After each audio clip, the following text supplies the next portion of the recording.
दोस्तों, कहानी पूरी सुनिएगा, आपको बहुत पसंद आएगी। नमस्ते दोस्तों, मेरा नाम चांदनी है। ये कहानी मेरे दादा और मेरी मम्मी की है। मेरा परिवार छोटा सा था। मेरे दादा, जिनकी उम्र साल की थी, मेरी मम्मी जो 26 साल की थी, मेरा बड़ा भाई अविनाश जो 24 साल का है और हैदराबाद में नौकरी करता है, और मैं 21 साल की चांदनी। मेरी दादी की मौत 12 साल पहले हो चुकी थी। वह एक हादसे में चली गई थी और उसके बाद से दादा अकेले रह गए थे। मेरे पापा भी हमें छोड़कर जा चुके थे। मैं तब सिर्फ 8 साल की थी जब वह एक बीमारी से गुजर गए। मेरे दादा का नाम हरिशंकर है। वह लंबे चौड़े थे, उम्र के हिसाब से मजबूत। उनकी भूरी आंखों में एक गहराई थी और उनकी आवाज में एक अजीब सा आकर्षण। लोग कहते थे कि वह जवानी में बहुत हैंडसम रहे होंगे। मम्मी का नाम मंजू देवी है। वह बहुत खूबसूरत थी। गोरा रंग, लंबे काले बाल और एक मुस्कान जो किसी का भी दिल जीत ले। वो उदास रहती थी, शायद पापा की याद या शायद कुछ और। लेकिन सच तो मुझे बाद में पता चला, जब मैं कॉलेज में थी, पहले साल की पढ़ाई कर रही थी। अविनाश हैदराबाद में था पिछले 8 महीनों से, लेकिन उसकी गैर मौजूदगी में घर में एक खालीपन और बढ़ गया था, और शायद यही खालीपन दादा और मम्मी को एक दूसरे के करीब ले आया। ये सब पिछले 8 महीनों से साल की बात है। मार्च का महीना था, गर्मी शुरू हो चुकी थी। मैं कॉलेज से थक कर घर लौटी थी।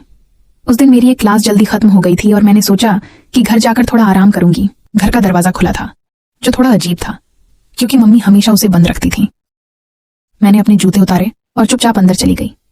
घर में सन्नाटा था। मैंने सोचा शायद मम्मी बाजार गई होंगी और दादा अपने कमरे में होंगे। मैं अपने कमरे की तरफ बढ़ी, लेकिन तभी मुझे रसोई से कुछ आवाजें सुनाई दी। हल्की हल्की हंसी, कुछ फुसफुसाहट। मैंने सोचा शायद कोई पड़ोसी आया होगा।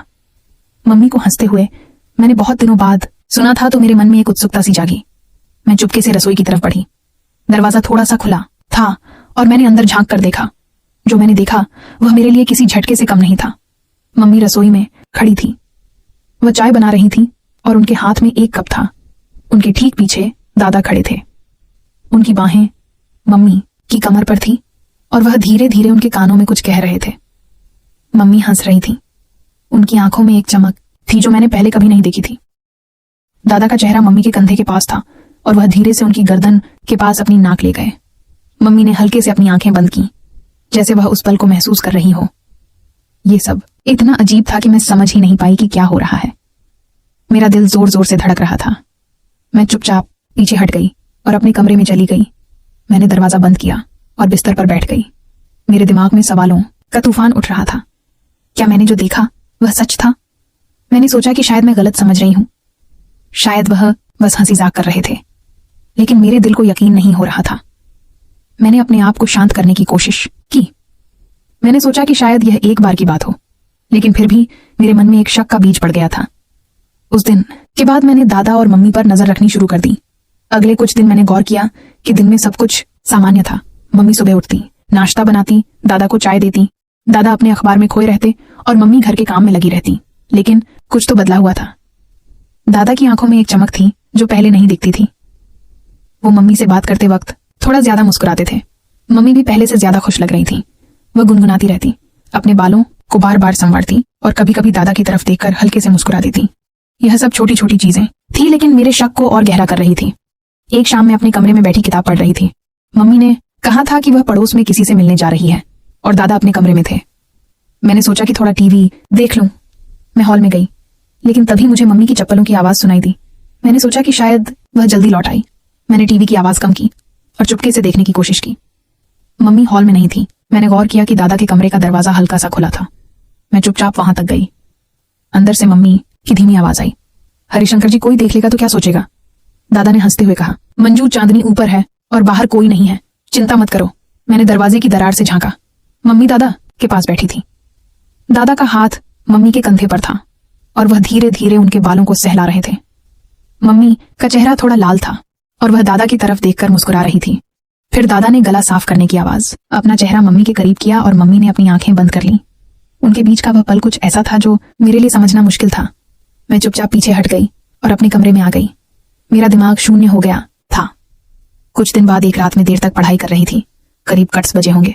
मैंने सोचा कि पानी पीकर सो जाऊं। मैं अपने कमरे से निकली और किचन की तरफ बढ़ी। तभी मैंने देखा कि दादा अपने कमरे से निकलकर मम्मी के कमरे की तरफ जा रहे थे। वह चुपचाप चल रहे थे, जैसे किसी को पता ना चले। मम्मी का कमरा पहली मंजिल पर था और दादा का कमरा नीचे। मैंने सोचा कि शायद उन्हें कोई काम हो, लेकिन फिर मैंने देखा कि मम्मी के कमरे का दरवाजा हल्का सा खुला और दादा अंदर चले गए। दरवाजा बंद हो गया। मैं वहीं सीढ़ियों पर खड़ी रह गई। मेरा दिल फिर से तेजी से धड़कने लगा। मैंने हिम्मत की और चुपके से मम्मी के कमरे के पास गई। दरवाजे के नीचे से हल्की रोशनी आ रही थी। मैंने कानों को दरवाजे से सटा दिया। अंदर से हल्की हल्की बातें सुनाई दे रही थीं। मम्मी की आवाज, हरिशंकर जी, अगर चांदनी को पता चल गया तो। और दादा की धीमी हंसी, मंजू वो सो रही है, उसे कुछ नहीं पता। फिर कुछ देर के लिए सन्नाटा छा गया और फिर कुछ ऐसी आवाजें आईं जो मेरे लिए समझना मुश्किल नहीं था। बिस्तर की हल्की चरमराहट, कोई चीज गिरने की आवाज और फिर मम्मी की धीमी सांसें। ऐसा लग रहा था जैसे वह दोनों एक दूसरे के बहुत करीब थे। मैं वहां से भागकर अपने कमरे में आ गई। मैंने दरवाजा बंद किया और बिस्तर पर लेट गई। मेरी सांसें तेज थीं और मेरा शरीर कांप रहा था। ये क्या था? मेरी आंखों के सामने वहीं सब घूम रहा था। रसोई में वह पल, हॉल में वह करीबी, और अब यह रात का सन्नाटा। मैं सो नहीं पाई। मेरे मन में गुस्सा था, शर्मिंदगी की थी, लेकिन साथ ही एक अजीब सा खिंचाव भी था। मैं समझ नहीं पा रही थी कि मेरे साथ क्या हो रहा है। अगले दिन मैं कॉलेज गई, लेकिन मेरा ध्यान कहीं नहीं था। मेरे दोस्तों ने पूछा कि मैं उदास क्यों हूं, लेकिन मैंने कुछ नहीं बताया। मैं बस सोच रही थी कि क्या करूं। क्या मैं मम्मी से पूछूं या दादा से? लेकिन मेरे पास हिम्मत नहीं थी। और फिर एक अजीब बात हुई। मैं जब भी उस रात को याद करती, मेरा शरीर एक अजीब सी गर्मी से भर जाता। मेरे मन में कुछ गलत ख्याल आने लगे। मैं सोचने लगी कि क्या ऐसा होना गलत है?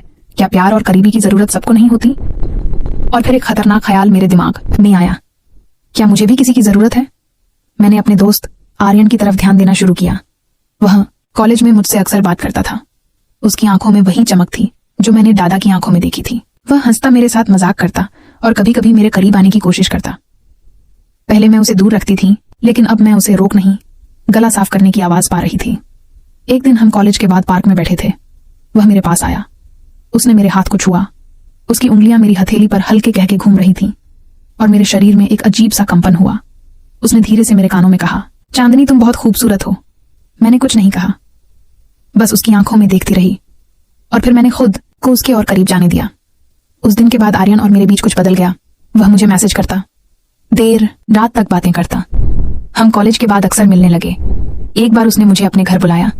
उसका परिवार बाहर गया हुआ था। मैं गई। हम उसके कमरे में बैठे थे। उसने मेरे करीब आकर मेरे कंधे पर हाथ रखा। उसकी सांसें मेरे चेहरे के पास थीं। उसने धीरे से मेरे गाल को छुआ और मैंने उसे नहीं रोका। वह पल कुछ ऐसा था जो मुझे गलत भी लग रहा था, लेकिन साथ ही एक अजीब सा सुकून भी दे रहा था। धीरे धीरे मैं आर्यन के साथ ज्यादा वक्त बिताने लगी। हम कॉलेज के बाद कहीं ना कहीं घूमने जाते। वह मुझे अपने दोस्तों से मिलवाता और मैं उसकी दुनिया में खोने लगी। लेकिन मेरे मन में हमेशा दादा और मम्मी की बात घूमती रहती। मैं सोचती कि अगर वह ऐसा कर सकते हैं तो मेरे लिए भी यह गलत नहीं है। मैंने खुद को समझाने की कोशिश की कि यह सब सामान्य है, लेकिन कहीं ना कहीं मेरे अंदर का एक हिस्सा चीख रहा था कि मैं गलत रास्ते पर जा रही हूं।